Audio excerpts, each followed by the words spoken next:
Welcome back to my channel নিরামিষ কিচেনে আমার সব বন্ধুদের অনেক অনেক স্বাগতম। তা বন্ধুরা, বাঁধাকপির রেসিপি তো অনেক খেয়েছেন, আজ আপনাদের জন্য নিয়ে এসেছি বাঁধাকপির এক ভিন্ন স্বাদের রেসিপি, যেটা খেলে মাছ মাংসর স্বাদকে ভুলে যাবেন।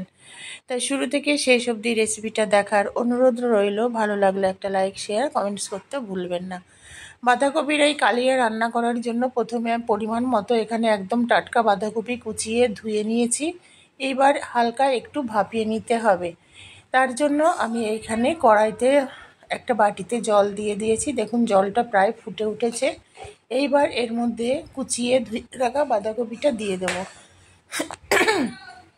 আর বাঁধাকপি বন্ধুরা সবসময় আপনারা পরিষ্কার করে ধোবেন, কারণ এই যে বর্ষাকাল বলুন আর যে টাইমটাই বলুন, বাঁধাকপির মধ্যে অনেক সময় পোকা বা কেঁচো এগুলো কিন্তু পাওয়া যায়।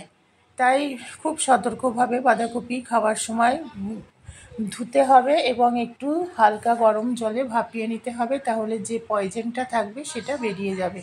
আবার খুব বেশি ভাপাতে যাবেন না, খুব বেশি ভাপাতে গেলে বাঁধাকপির যে একদম সিদ্ধ হয়ে গেলে সেটা রান্না করলে ভালো লাগবে না। এটা ফুটে উঠেছে, আমি একদম জল বের করে এবার চিপে নেব। জলটা ঠান্ডা হয়ে গেছে। যখন ফুটে উঠবে তখন বাঁধাকপিটা এরকম একটা থালায় ঢেলে জলটা নিতে হবে। আর দেখুন প্রচুর জল থাকে বাঁধাকপির মধ্যে। নর্মালি এই জলটা ভালোভাবে চিপে নেব, যতটা সম্ভব ততটা বাঁধাকপি থেকে চিপে নেব। আর যদি কোনো পয়জন বা কোনো কিছু থাকে সেটা কিন্তু একদম বেরিয়ে যাবে। একদম ফ্রেশ টাটকা বাঁধাকপি, দেখেই বুঝতে পারছেন।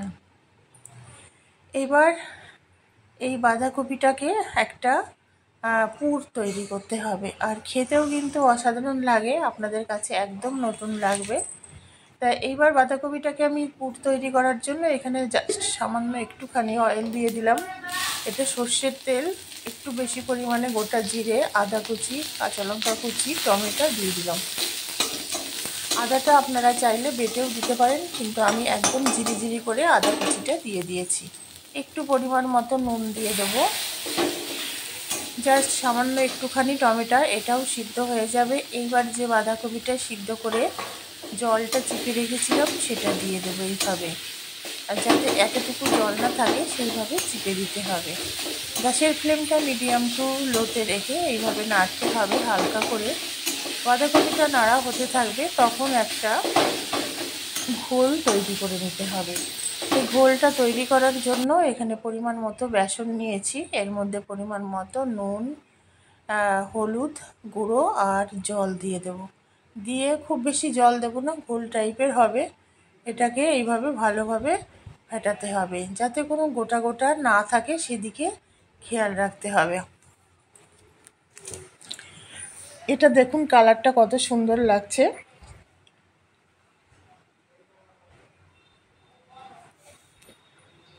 খুব সুন্দর কালার এসছে। এইভাবে ঘোলটাকে ভালোভাবে গুটিয়ে দেখুন, আর কোনো গোটা গোটা বেসন নেই এর মধ্যে। এইবার এই ঘোলটাকে নিয়ে যে বাঁধাকপিটা আমি তৈরি করছি, এইবার এই বাঁধাকপির মধ্যে দিয়ে দেব। আর এই টাইমে গ্যাসের ফ্লেমটা একটু মিডিয়াম টু লোতে করে দেবেন, না হলে ঘোলটা দেওয়ার সঙ্গে সঙ্গে এটা দলা পাকিয়ে যেতে পারে। এটা দিয়ে কন্টিনিউয়াসলি নাড়তে হবে আস্তে আস্তে, তাহলে খুব সুন্দরভাবে বাঁধাকপির সঙ্গে মিক্সড হয়ে একটা সুন্দর ডো তৈরি হয়ে যাবে। দেখুন আস্তে আস্তে এটা মিক্সড হয়ে যাচ্ছে।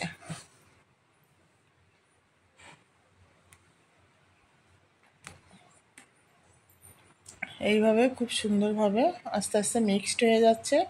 এবারে এইটা তৈরি হয়ে যাবে কখন বুঝবো? কড়াই থেকে যখন ছেড়ে দেবে। এটা আস্তে আস্তে একটু টাইম লাগে, ধৈর্য ধরে করতে হয়, কারণ ভালো কিছু খেতে গেলে একটু টাইম লাগে বন্ধুরা। এইভাবে তৈরি করে নেব। এদিকে একটা থালায় সর্ষের তেল মেখে একটু গরম করে নিয়েছি থালাটা। এটা বাঁধাকপির ধোকলাও আপনারা বলতে পারেন,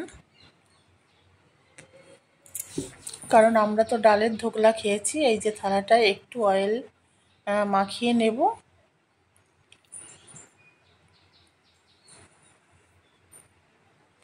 এইভাবে পাতিয়ে দেবো, যাতে ঠান্ডা হয়ে গেলে এটা পিস পিস হিসাবে কাটা যায়। খেতে কিন্তু অসাধারণ লাগে, ভীষণ টেস্টি একটি রেসিপি। আপনারা বাড়িতে মাছ মাংস না থাকলে এই রেসিপিটা একবার ট্রাই করতে পারেন, আশা করি ভীষণ ভালো লাগবে। আর যারা এটা যেহেতু নিরামিষ রেসিপি, নিরামিষ কিচেন, নিরামিষভাবেই সমস্ত কিছু দেখানো হয়, তাই আপনারা যদি চান এখানে মানে পেঁয়াজ রসুন অ্যাড করতে পারেন। এখানে একটা মশলা তৈরি করে নেব, তার জন্য আদা, কাঁচা লঙ্কা, গোটা ধনে, গোটা জিরে, টমেটো দিয়ে একটা পেস্ট তৈরি করে নেব।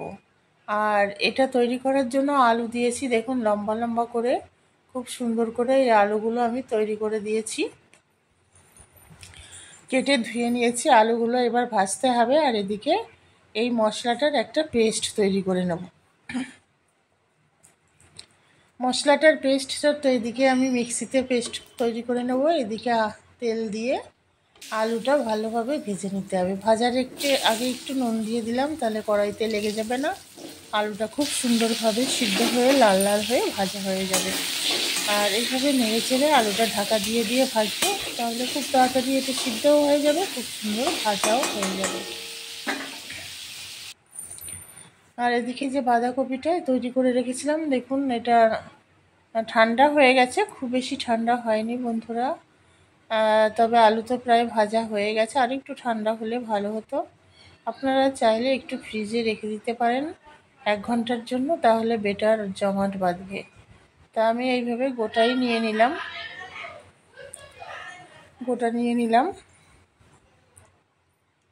এইভাবে পিস পিস করে ছোট ছোট পিস পিস করে কেটে নেব। আলুগুলো খুব সুন্দরভাবে ভাজা হয়ে গেছে, দেখুন একদম লাল লাল হয়ে, আর সিদ্ধও হয়ে গেছে খুব সুন্দরভাবে। এবার এটাকে তুলে নেব, আর এই তেলের মধ্যেই বাকি রান্নাটা হবে। এই তেলেই আমি বাঁধাকপির যে পিসগুলো দোকলাগুলো কেটে রাখলাম এগুলোই ভেজে নেব। প্রথমে একবারে সব ভাজা হবে না, তাই দুবার করে এটাকে ভেজে নিতে হবে। আমি একবার ভেজে আপনাদের দেখিয়ে দিচ্ছি, এইভাবে খুব সুন্দর করে লাল লাল করে ভেজে নেবেন, খেতে অসাধারণ লাগে। আর এই ভাজাগুলি আপনারা শুধু ভাত দিয়ে, ঘিয়ের সঙ্গে বা গরম ভাতে কাঁচা লঙ্কা দিয়ে বা সর্ষের তেল দিয়েও খেতে পারেন, দারুণ টেস্টি লাগে। এই যে ভাজা হয়ে গেছে, এবার আমি তুলে নেব, আর বাকি যে পিসগুলো রয়েছে এগুলোও একে একে ভেজে নেব। যারা বাঁধাকপি খেতে চান না তাদের বলছি একবার এইভাবে, রাঁধুনিরা, বাড়ির যে রাঁধুনিরা আছেন একবার এইভাবে রান্না করে দেবেন, দেখবেন ভীষণ টেস্ট হবে। এই তেলের মধ্যে আর একটু তেল দিয়ে দিলাম, গোটা জিরে, শুকনো লঙ্কা, দারুচিনি, লবঙ্গ, টমেটো এগুলি দিয়ে দিলাম। টমেটোটা তেলে অবশ্যই দেবেন, কালারটা দারুণ আসে আর খেতেও ভালো লাগে। দিয়ে দিলাম এলাচ একটা, আর ফোড়নগুলো যাতে পুড়ে না যায় সেদিকে খেয়াল রাখতে হবে। এইবার যে মশলাটা পেস্ট করে রেখেছিলাম সেটা দিয়ে দিলাম।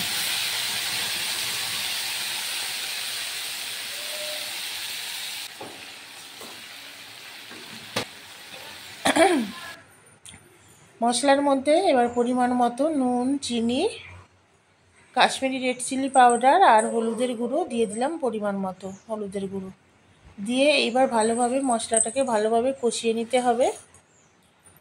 একটা কাঁচা লঙ্কা দিয়ে দিলাম, দিয়ে এইভাবে ভালোভাবে কষিয়ে নিতে হবে। দেখুন কালারটা কিন্তু অসাধারণ হয়েছে, দারুণ কালার। এইবার পরিমাণ মতো এই জারটা ধুয়েই জল দেব, খুব বেশি জল দেওয়ার দরকার নেই, একটু গামাখা গামাখা টাইপের হবে, কারণ অনেকগুলো আলু আছে আর অনেকগুলো এই যে ধোকলা বলুন যাই বলুন আছে, তাই এই পরিমাণ মতো জল দেব। প্রথমে জলটা দিয়ে আমি এটাকে ঢাকা দিয়ে দেব, ঢাকা দিয়ে তারপরে ফুটে উঠলে যে ভেজে রাখা আলু আর বাঁধাকপির যে টুকরোগুলো সেগুলো একবারে দিয়ে দেব। এই ঝোলটা ফুটছে, এই ফুটন্ত ঝোলের মধ্যে এবার এগুলি দিয়ে দেব।